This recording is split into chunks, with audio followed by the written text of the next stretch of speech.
வணக்கம் தொழில் முனைவோர்களே. நீங்க சென்னை டி நகருக்கு போயிருந்தா போத்தீஸ் அப்படிங்கிற பேரு உங்களுக்கு தெரியாம இருக்காது. துணிக்கடை அப்படின்னாலே அது ஒரு டெம்பிள் ஆஃப் டெக்ஸ்டைல்ஸ். இப்ப வர்ற கேள்வி என்னதுன்னா, 1970 ஒரு சின்ன துணிக்கடையா தொடங்கிய நிறுவனம் இன்னைக்கு சவுத் இந்தியாவோட மிகப்பெரிய டெக்ஸ்டைல் பிராண்டுகள்ல ஒண்ணு. 50,000 சதுர அடியில ஷோரூம், 100 கோடிக்கு மேல வருமானம். இது எப்படி? இந்த வீடியோவில் போத்தீஸ்க்கு பின்னால இருக்கிற ஸ்டோரி, அவங்க ஃபாலோ பண்ணின 5 சீக்ரெட் ஸ்ட்ராட்டஜிஸ், அப்புறம் நீங்க உங்களோட பிசினஸ்ல இந்த 5 சீக்ரெட்டையும் எப்படி அப்ளை பண்ணலாம் அப்படிங்கிற லெசனை பார்க்கலாம். வாங்க ஆரம்பிக்கலாமா? முதல்ல கொஞ்சம் ஹிஸ்டரியை தெரிஞ்சுக்குவோம். 1970 மதுரையில இந்த கடையை ஆரம்பிச்சாங்க. போத்தீஸோட ஃபவுண்டர் யாருன்னா ஸ்ரீ போத்தி நாயுடு ஃபேமிலி. முதல்ல மதுரையில ஒரு சின்ன டெக்ஸ்டைல் ஷாப்பை அவங்க வச்சாங்க. அப்ப அவங்களுக்கு தெரியும், வெறும் துணியை வித்தா போதாது, ட்ரஸ்ட்டை விற்கணும் அப்படின்னு. இப்ப சுவாரஸ்யமான உண்மையை பார்ப்போமா? 1970 மதுரையில 50க்கும் மேல டெக்ஸ்டைல் ஷாப்ஸ் இருந்துச்சு. ஆனா போத்தீஸ் மட்டும் தப்பிச்சுது. அது ஏன்னா அவங்க வித்தியாசமான ஒன்றை செஞ்சாங்க. அதுதான் ஃபிக்ஸ்டு பிரைஸ். அந்த காலத்துல பார்கிங்க்கு பேர் போன மதுரையில ஒரு பொருள் ஒரு விலை அப்படிங்கிறது புரட்சிகரமான செயலா இருந்துச்சு. 1985 மதுரையோட பெரிய ஷோரூமா ஆச்சு போத்தீஸ். 50% டிஸ்கவுண்ட் போட்டு அவங்க கூச்சல் போடல. அதுக்கு மாறா அவங்க என்ன சொல்லியிருக்காங்க அப்படின்னா, தரத்துக்கு உத்தரவாதம், சமரசமே இல்ல அப்படின்னு சொல்லியிருக்காங்க. அதைய மக்கள் நம்பினாங்க. அப்புறம் 1995 சென்னை நுழைவாயில இருக்கிற டி நகர்ல ஒரு கடையை திறந்தாங்க. அப்ப டி நகர்ல நல்லீஸ், குமரன், RMKV மாதிரியான பெரிய கடைகள் ஏற்கனவே இருந்துச்சு. எல்லாருமே என்ன சொன்னாங்க அப்படின்னா, போத்தீஸால இந்த காம்படிஷன்ல சர்வே பண்ணவே முடியாது அப்படின்னு சொன்னாங்க. ஆனா போத்தீஸ் அதுக்கு நேர்மாறா செஞ்சது. இப்ப அந்த 5 ஸ்ட்ராட்டஜியை பார்ப்போம். முதல்ல என்னதுன்னா, வெறும் கடையல்ல, ஒரு திரையரங்க அனுபவத்தை வழங்குறது. 1990 போத்தீஸ் டி நகருக்கு வந்தப்ப மற்ற கடைகள் எல்லாமே நேரோ அசிலர்ஸ், அப்புறம் அங்க இருக்கிற ஸ்டாஃப் எல்லாம் கோவக்காரங்களாவும், பார்க்கிங் வசதி இல்லாமையும் சீட்டிங் வசதி இல்லாமையும் இருந்துச்சு. அப்ப போத்தீஸ் என்ன செஞ்சாங்க அப்படின்னா, பரந்த ஷோரூமை கொண்டு வந்தாங்க. 50,000 சதுர அடியில முழுவதுமா குளிரூட்டப்பட்ட வசதி கொண்டு வந்தாங்க. 1990 மிகப்பெரிய முதலீடு செஞ்சாங்க. வர்ற வாடிக்கையாளர்களுக்கு இலவச இருக்கைகள் கொடுத்தாங்க. இதனால மனைவி ஷாப்பிங் செய்யும் போது கணவர் அமர்ந்திருக்கலாம். இது மிகப்பெரிய வரவேற்பை கொடுத்துச்சு. அப்புறம் சுத்தமான கழிப்பறைகளை கொண்டு வந்தாங்க. இது இந்திய ஜவுளி கடைகள்ல அரிதா காணப்பட்டவைதான். அடுத்தது டோக்கன் முறையை கொண்டு வந்தாங்க. பில்லிங் போடுறப்ப ஏற்படுற தள்ளுமுள்ள தவிக்கிறதுக்காக டோக்கன் முறையை கொண்டு வந்தாங்க. இதுல இருக்கிற சுவாரஸ்யமான உண்மை என்னதுன்னா, போத்தீஸ் டி நகர் ஷோரூம்ல ஒரு நாளைக்கு 10,000 வாடிக்கையாளர்கள் வருவாங்க. பில்லிங் கவுண்டர்ல 50க்கும் அதிகமான கவுண்டர்கள் இருக்கும். அதனால காத்திருக்கும் நேரம் அதிகபட்சமா 10 நிமிஷம் தான். இதுக்காக அவங்க முதலீடு செஞ்சிருக்கிறது ரூபாய் 2 கோடி. இது வெறும் பில்லிங் மென்பொருள் அப்புறம் பயிற்சியில மட்டும். இதுல உங்களுக்கான பாடம் என்னதுன்னா, அதே தயாரிப்பு தான், அதே வேலை தான், ஆனா அனுபவம் வித்தியாசமானது. வாடிக்கையாளர்கள் உங்ககிட்ட வருவாங்க, உங்களோட கடையில சீட்டிங் இருக்கா, அப்புறம் ரெஸ்ட் ரூம் கிளீனா இருக்கா, அப்புறம் உங்க கடையில வேலை செய்யற ஸ்டாஃப் எல்லாருமே சிரிச்சு பேசுறாங்களா. இது எல்லாம் தான் தள்ளுபடியை விட ரொம்பவே முக்கியமானது. அடுத்தது 2வது என்னதுன்னா, முழு விநியோக சங்கிலியையும் சொந்தமா கொண்டிருத்தல். பெரும்பாலான ஜவுளி கடைகள்ல மொத்த விற்பனையாளர்கள் கிட்ட பொருளை வாங்கி அது கூட லாப வரம்பு சேர்த்து விற்பனை செய்வாங்க. ஆனா போத்தீஸ் செஞ்சது முற்றிலும் மாறுபட்ட ஒண்ணா இருந்துச்சு. அவங்க என்ன பண்ணினாங்க அப்படின்னா, சொந்தமா நெசவு அலகுகள்ல கரூர்லயும் காஞ்சிபுரத்துலயும் வச்சாங்க. அப்புறம் சொந்த வடிவமைப்பு அணிய உருவாக்குனாங்க. அங்க 50க்கும் அதிகமான வடிவமைப்பாளர்கள் இருந்தாங்க. அப்புறம் சொந்தமா அச்சு அப்புறம் சாயமிடுதல் அலகுகளையும் சேர்த்தாங்க. அப்புறம் சொந்தமா தரக்கட்டுப்பாட்டு ஆய்வகத்தையும் திறந்தாங்க. இது ஏன் ஒரு மீத்திறனா கருதப்படுது அப்படின்னா, இதோட முதல் பயன் என்னதுன்னா, குறைந்த விலை. இங்க இடைத்தரகர்கள் யாருமே இல்ல. அதனால தயாரிக்க 3,000 ரூபாய் செலவாகும் ஒரு பட்டு சேலைய போத்தீஸ் நிறுவனம் 1800க்கே தயாரிச்சுது. ரெண்டாவது பிரத்யோக வடிவமைப்புகள். போத்தி சேலைகளை வேற எந்த கடையிலையும் உங்களால பார்க்க முடியாது. அவங்களோட சொந்த தயாரிப்புகள் மீது அவங்களுக்கே முழுமையான ஏகபோக உரிமை இருந்துச்சு. மூணாவதா தரக்கட்டுப்பாடு. தயாரிக்கிற பொருட்களோட தரம் கச்சிதமா இல்லைன்னா அவங்களோட சொந்த உற்பத்தியில 10% அவங்க நிராகரித்து விடுவாங்க. இதனால அவங்களோட பிராண்ட் மதிப்பு ரொம்பவே உயர்ந்து காணப்பட்டுச்சு. இதுல சுவாரஸ்யமான தகவல் என்னதுன்னா, போத்தீஸ் நிறுவனத்துக்காகவே பிரத்யோகமாக செயல்படும் 50க்கும் அதிகமான தறிகள் தமிழ்நாடு முழுவதும் இருக்குது. இந்த நிறுவனம் நேரடியாகவோ இல்ல மறைமுகமாகவோ 25,000க்கும் அதிகமான வேலை வாய்ப்புகளை கொடுத்திருக்குது. இதுல உங்களுக்கான பாடம் என்னதுன்னா, உற்பத்தி செயல்பாடுகளை உங்களால சொந்தமா மேற்கொள்ள முடியல அப்படின்னா குறைஞ்சபட்சம் 2 இல்லைன்னா 3 வியாபாரிகள் கூட பிரத்யோக விநியோக ஒப்பந்தத்தையாவது ஏற்படுத்தி கொள்ளுங்க.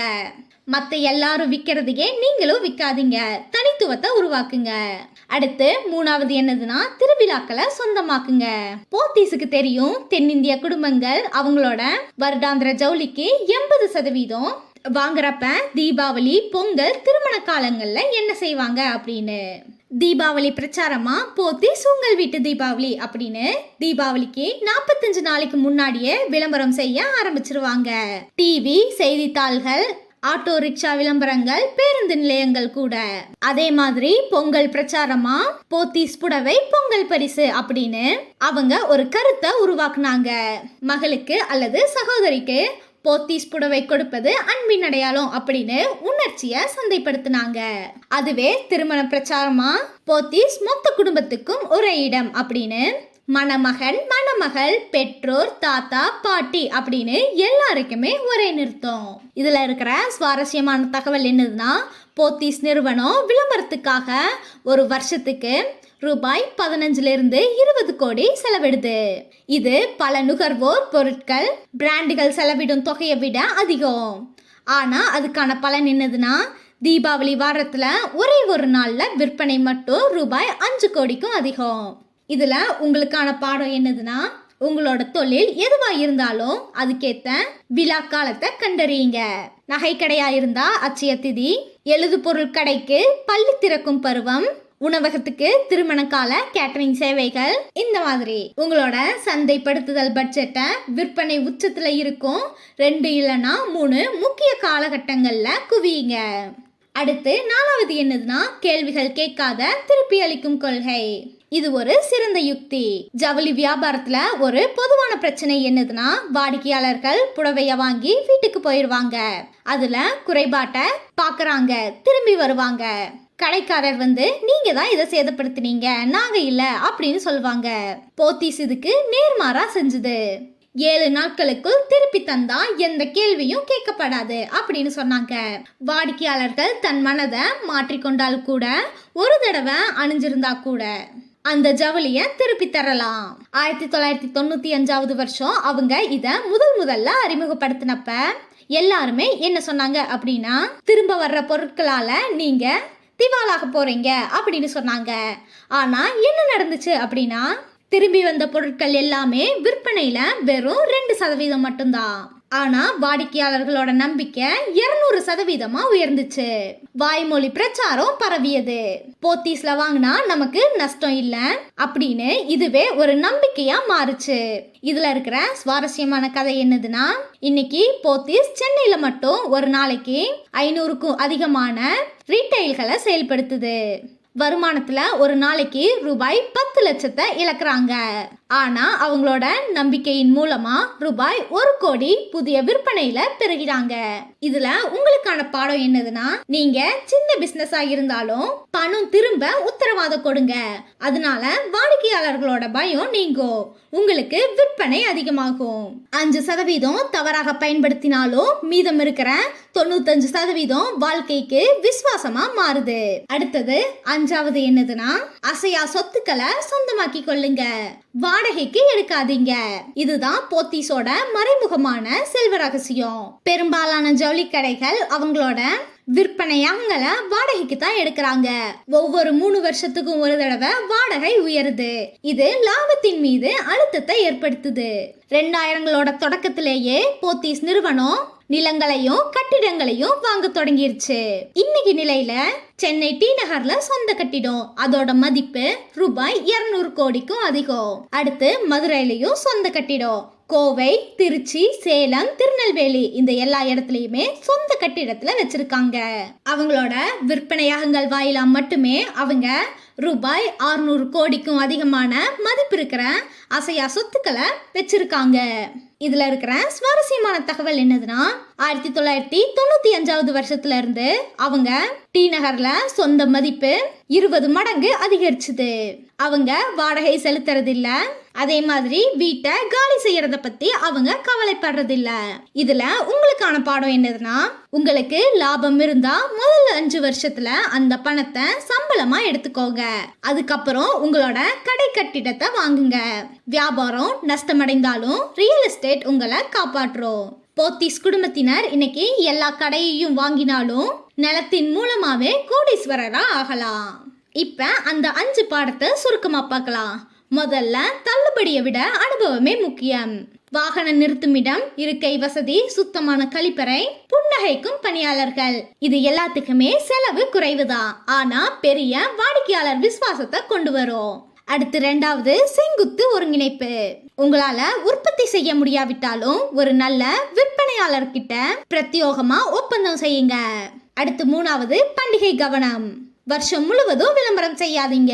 உங்களோட பட்ஜெட்ல 70% 3 பெரிய பண்டிகை காலங்கள்ல முதலீடு செய்யுங்க. அடுத்து 4வது நம்பிக்கை. அதுதான் பணம் திரும்ப பெறும் உத்தரவாதம். திரும்ப பெறும் கொள்கை உங்களை பயமுறுத்தலாம், ஆனா வாடிக்கையாளர்களை ஈர்க்கும். இத 1 மாசம் சோதிச்சு பாருங்க. அடுத்து 5வது சொந்த நிலம். வணிகத்துல லாபம் வர்றப்ப முதல்ல உங்களோட பணியிடத்துக்கான நிலத்தை வாங்குங்க. எதிர்காலத்துல நீங்க நன்றி சொல்லுவீங்க. இதுல இருக்கிற சுவாரஸ்யமான தகவல் என்னதுன்னா, போத்தீஸ் நிறுவனங்களோட குடும்பத்தினர் பரபரப்பான நேரங்கள்ல இன்னும் கடையிலேயே அமர்ந்திருக்கிறாங்க. தலைமை செயல் அதிகாரி கலாச்சாரமும் இல்ல, அதே மாதிரி மூடி யாரையும் இல்ல. அவங்க நம்புறது உரிமையாளர்கள் கண்ணுக்கு தெரிந்தால் ஊழியர்கள் ஒழுக்கமாக இருப்பார்கள், வாடிக்கையாளர்கள் மகிழ்ச்சியாக இருப்பாங்க. இப்ப கடைசியா போத்தீஸ் பெரிய பிராண்டா ஆனது அதிர்ஷ்டத்தினால அல்ல, வியூகத்தால தான். வாடிக்கையாளரோட அனுபவம், சொந்த உற்பத்தி, திருவிழா சந்தைப்படுத்துதல், நம்பிக்கை, கொள்கை, ரியல் எஸ்டேட் உரிமை, இதுதான் போத்தீஸோட தூண்கள். இப்ப சுவாரஸ்யமான உண்மை என்னதுன்னா, போத்தீஸோட வருடாந்திர வருவாய் என்னதுன்னா ரூபாய் 800ல இருந்து 1000 கோடி. ஆனா 2000ஆம் ஆண்டுக்கு அப்புறம் விரிவாக்கத்திற்காக 1 ரூபாய் கூட வங்கி கடன் வாங்கல. எல்லாமே உள் லாபங்களும் ரியல் எஸ்டேட் மதிப்பும் தான். அதே மாதிரி தான் உங்களோட பிசினஸுக்கும் பொறுமை வேண்டும், உத்தி வேண்டும், வாடிக்கையாளரை மதிக்கும் மனசு வேண்டும். போத்தீஸ காப்பி பண்ண முடியாது, ஆனா அந்த பிரின்சிபலை உங்களோட ஸ்கேலுக்கு அப்ளை பண்ண முடியும். இந்த வீடியோ உங்களுக்கு பிடிச்சிருந்தா உங்களுக்கு தெரிஞ்ச வணிக நண்பர்களுக்கு ஷேர் பண்ணுங்க. போத்தீஸ்ல நீங்க ஷாப்பிங் பண்ணிருக்கீங்களா? அங்க உங்களோட அனுபவம் என்ன அப்படிங்கறத கமெண்ட் பாக்ஸ்ல சொல்லுங்க. இதே மாதிரி தமிழ் வணிக வழக்கு ஆய்வுகளுக்கு எங்களோட சேனலை சப்ஸ்கிரைப் பண்ண மறந்துடாதீங்க. சின்ன தொடக்கம் தான் பெரிய பிராண்ட் சாத்தியம். அடுத்த வீடியோவில் சந்திப்போம். நன்றி, வணக்கம்.